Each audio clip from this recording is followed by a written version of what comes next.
जय जय श्री राधे मित्रों, स्वागत है आपका मेरे YouTube चैनल श्री राधे पर। तो फ्रेंड्स, आप सामने देख रहे हैं मैंने ठाकुर जी का, लड्डू गोपाल जी का, शालिग्राम जी का, तुलसी जी का जो है पूजा आचमन कर दिया है। अब मैं फ्रेंड्स आपको बताने जा रही हूँ कि आज आंवला नवमी है। इस दिन आंवले के पेड़ का विशेष महत्व है, आंवले के फल का विशेष महत्व है। इस दिन तुलसी जी में आंवला चढ़ाया जाता है। तो फ्रेंड्स, मैं भी आंवला लेके आई हूँ, तो मैं वो चढ़ा देती हूँ। तो फ्रेंड्स देखिए, मेरे पास ये 2 आंवला है, मेरी सिस्टर के पास ये 1 आंवला है। तो मैं इसका अभी आपको एक स्टोरी बताती हूँ, ठाकुर जी की कृपा मुझ पर कैसे हुई। तो चलिए फ्रेंड्स, हम चढ़ा देते हैं, ये आंवला भी अर्पित कर देते हैं माँ को। तो देखिए फ्रेंड्स, हमने आंवला चढ़ा दिए हैं। इस दिन आंवला चढ़ाने का विशेष महत्व है। तो देखिए फ्रेंड्स, ठाकुर जी की कृपा मुझ पर कैसे हुई तो मैं बताती हूँ आपको। कल हम गौशाला गए थे, तो हम थोड़ा लेट हो गए थे। कल हमारा फास्ट भी था गोपाष्टमी का। तो फ्रेंड्स, क्या हुआ कि हम लेट हो गए आंवला लाने में, हम भूल गए थे बाज़ार से लाना। तो हमें याद आया 8 बजे करीब रात को, लेकिन सारे आंवला बिक चुके थे। मैंने जो मेन मार्केट होती है वहाँ जाके सब एक एक दुकान पे जाके पूछा, सब ने मना कर दिया कि बिक चुके हैं सारे आंवला। देन भाई को मैंने बोला भी नहीं था, कि मैंने बोला भाई को, भाई सीधा घर चलो, अब कोई बात नहीं, हम शाम को चढ़ा देंगे। तो भाई के पता नहीं क्या दिमाग में आई, उसने यू टर्न लेके गाड़ी को और दूसरी साइड से घर की तरफ आने लगे। तो मैंने बोला, भाई मैंने बोला नहीं आपको, तो आप ज़बरदस्ती क्यों आ रहे हो? पता नहीं, मैंने बोला नहीं। भाई ने बोला कि आपने बोला तो है मुझे, आपने तो बोला यू टर्न लेके वहाँ से चलो। मैंने बोला मैंने नहीं बोला। फिर मैंने बोला चलो ठीक है, आगे से चल लेंगे, एक बार ये लास्ट इस फ्रूट वाली शॉप से और पूछ लो। मुझे ये था कि हाँ आंटी भी मना ही करेंगी, जब सब्जियों की शॉप पे नहीं है तो फ्रूट वाले की शॉप पे क्या होंगे, आंवला। तो मैंने आंटी से पूछा, आंटी जी आंवला है? तो आंटी जी ने हल्के से गर्दन हिलाई कि हाँ आंवला है मेरे पास। तो मैं एकदम से सडनली, मुझे ऐसे अचानक से ऐसे लगा, हाँ फल की शॉप पे आंवला कहाँ से होंगे? तो मैं उनके पास गई, तो आंटी ने बोला हाँ जी मेरे पास आंवला है, आप ले जाइए। तो मैंने बोला चलिए ठीक है आंटी जी, दे दीजिए मुझे आंवला, मुझे 10 आंवला चाहिए। तो आंटी ने बोला नहीं बेटा, 10 तो नहीं हो पाएंगे मेरे पास। अभी एक रेडी वाला जा रहा था, तो मैंने ऐसे ही उससे आंवला ले लिए। चलिए मैंने 6 आंवला लिए हैं, 3 आप ले लीजिए और 3 मैं ले लेती हूँ। तो आंटी ने मुझे अपनी जो आंवला थे वो मुझे दे दिए। तो मुझे एक ठाकुर जी की कृपा लगी। देखिए फ्रेंड्स, पहले तो मैंने भाई को बोला ही नहीं था कि यू टर्न लो। भाई ने बोला कि आपने ही तो बोला था मुझे यू टर्न लो, जबकि मैंने भाई को बोला नहीं था। और वो लास्ट शॉप थी फ्रेंड्स, मैं उसी शॉप पे पूछती, उसके बाद मैं सीधा घर चली जाती। तो मैंने उस शॉप पे पूछ लिया, तो आंटी जी के पास मुझे मिल गए। तो मैंने आंटी जी से भी बोला कि आंटी जी देखिए, ठाकुर जी की कृपा हुई है मुझ पे, जो मुझे ये आंवला मिल गए। तो आंटी ने बोला ठीक है बेटा, ले जाओ आप आंवला। आंटी ने बोला मेरे पास 10 तो नहीं है, 6 आंवला है, 3 आप रख लीजिए, 3 मुझे दे दीजिए। और श्रद्धा होनी चाहिए बस, आंवला तो आंवला, या चाहे आप 10 चढ़ाएँ या 20 चढ़ाएँ या 1 चढ़ा दें। तो फ्रेंड्स देखिए, ये आंवला थे ठाकुर जी की कृपा से जो मुझे प्राप्त हुए। चलिए फ्रेंड्स, ज़्यादा समय ना गवाते हुए हम शुरू करते हैं कार्तिक स्नान का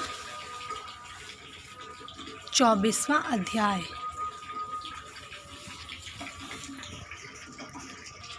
ऋषि पूछने लगे, हे सूत जी, बड़े आश्चर्य की बात है कि अदिति अग्नि में नहीं जली। तब सूत जी ने कहा, इसमें आश्चर्य की क्या बात? कोई बात नहीं। जिस भगवान के स्मरण मात्र से सब संकट दूर हो जाते हैं, उनका ध्यान करने वाले भक्त को कौन कष्ट दे सकता है? जब अग्नि शांत हो गई, तब चक्षु दर्शन धारण करने वाले भगवान विष्णु स्वयं अदिति के सामने प्रकट हो गए। कहने लगे कि हे देव माता, तुम्हारे इस कठिन तप से हम अत्यंत प्रसन्न हैं, इसलिए वरदान मांगो, तुम्हारा कल्याण होगा।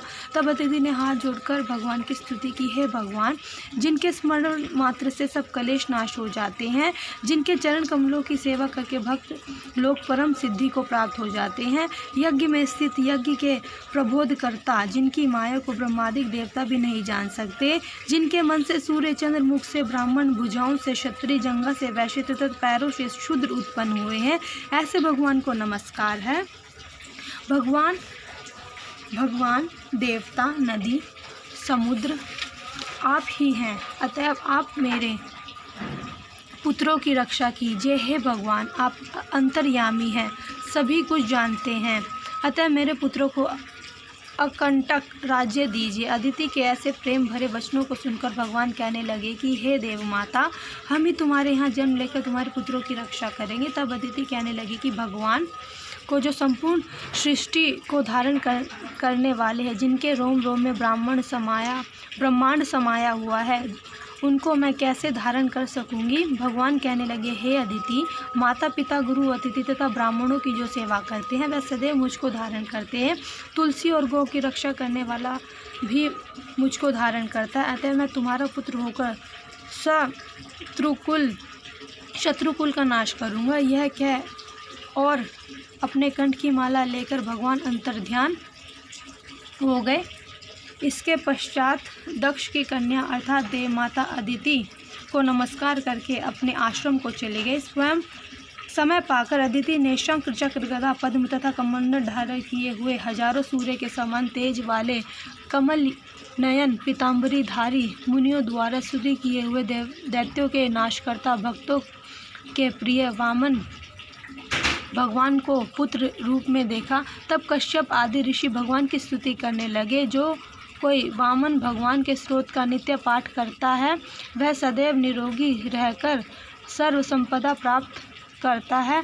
तब वामन भगवान बोले, हे पिताजी, हम प्रसन्न हैं, आपका कल्याण हो, आपके समस्त मनोरथ पूर्ण हो। हमने 2 बार आपके घर जन्म लिया है और आगे भी आते रहेंगे। इतना कहकर भगवान ने बाल रूप धारण कर लिया। उधर राजा बलि ने भी शुक्राचार्य को अपना आचार्य बनाकर बड़ा भारी यज्ञ प्रारंभ किया, जिसमें लक्ष्मी जी सहित हवि ग्रहण करने के लिए भगवान विष्णु का आवाहन किया। उसी समय भगवान विष्णु ब्रह्मचारी के रूप में वहां पर आ गए। भगवान के इस रूप को देखकर ऋषि लोग ज्ञान दृष्टि से उनको पहचान गए। उन्हें देख श्री शुक्राचार्य ने राजा बलि को एकांत में बुलाकर समझाया। इस प्रकार कार्तिक माह का 24वां अध्याय समाप्त हुआ। तो फ्रेंड्स, ये था कार्तिक स्नान का 24वां अध्याय। तो फ्रेंड्स, अब मुझे ठाकुर जी को गोद में लेके माँ तुलसी जी, देखिए वैसे तो नॉर्मल डे में आप जो परिक्रमा करते हैं आज, लेकिन आज आपको तुलसी माँ की 7 परिक्रमा करनी चाहिए गोपाष्टमी के दिन। और जो आपने कार्तिक स्नान का 24वें अध्याय का श्रवण किया है, आपको भी कार्तिक स्नान के समान ही इसका पुण्य फल प्राप्त हो, आपकी मनोरथ पूर्ण हो। मैं माँ लक्ष्मी तथा विष्णु भगवान, राधा रानी, ठाकुर जी और लड्डू गोपाल जी से, शालिग्राम जी से, माँ तुलसी जी से प्रार्थना करती हूँ कि आपकी हर मनोकामना पूर्ण करे, आपको स्वस्थ रखे। तो चलिए फ्रेंड्स, मिलते हैं नेक्स्ट वीडियो में। अगर वीडियो पसंद आए तो लाइक करना। चलिए फ्रेंड्स, मिलते हैं नेक्स्ट वीडियो में। तब तक के लिए हरे कृष्णा, जय जय श्री राधे।